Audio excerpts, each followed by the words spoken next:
யாருக்கெல்லாம் அவிங்க சொந்த ஊருக்கு போம்போது அவ்வளோ சந்தோஷமா இருக்குன்னு சொல்லுங்க. போறப்ப இருக்க சந்தோஷம், வர்றப்ப இருக்கிறதே இல்லைங்க. போம்போது பார்த்தீங்கன்னா, சீக்கிரம் கிளம்பிருவோம். 2 மணிக்கு கிளம்பலாம் அப்படின்னு சொன்னாவே 1:30க்கே கிளம்பிருவோம். அதே ரிட்டர்ன் ஊருக்கு 2 மணிக்கு கிளம்பலாம் அப்படின்னா 4 மணி பண்ணிருவோம். இந்த திங்ஸ் எடுத்து வைக்கணும், அந்த திங்ஸ் எடுத்து வைக்கணும்னா, அதே மாதிரி தான் ஊருக்கு கிளம்புறோம்னு சொன்னா முதல் ஆளா நிக்கிறது நானும் எங்க அப்பாவா தான் இருக்குங்க. அவ்வளோ வந்து சொந்த ஊர் வந்து ரொம்ப பிடிக்கும். என்ன பண்றது, நமக்கு லைஃப் வந்து இங்க செட்டில் ஆயிடுச்சு அப்படிங்கிறதுனால அங்கிருந்து இங்க வந்து மூவ் ஆன் ஆற மாரி ஆயிருச்சு.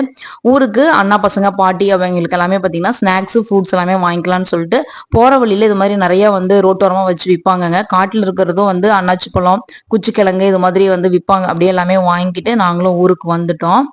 ஊருக்கு வந்ததும் பார்த்தீங்கன்னா, ஜாதி மல்லிப்பூ செடியில வந்து பூ நெறைய இருக்கு அப்படின்னு சொல்லிட்டு எல்லாருமே சேர்ந்து பூவெல்லாம் பொறிச்சு கட்ட ஆரம்பிச்சுட்டோம். நான் வந்து கோயிலுக்கு போன விளாக் வந்து ஷேர் பண்ணியிருந்தேன் இல்லைங்க. அப்ப வந்து ஊருக்கு வந்ததுமே செடியில இருக்கிற பூவெல்லாம் பறிச்சுட்டு அதுக்கப்புறம் ஃப்ரெஷ் அப் ஆயிட்டு தான் கோயிலுக்கு வந்து நாங்க கிளம்பியிருந்தோம். சரி, இது வந்து அதுக்கப்புறம் தான் எடிட் பண்ணி இப்போ வந்து நான் போஸ்ட் பண்றேன். இப்போ வந்து சண்டே வந்து ஊருக்கு வந்தாச்சுங்க.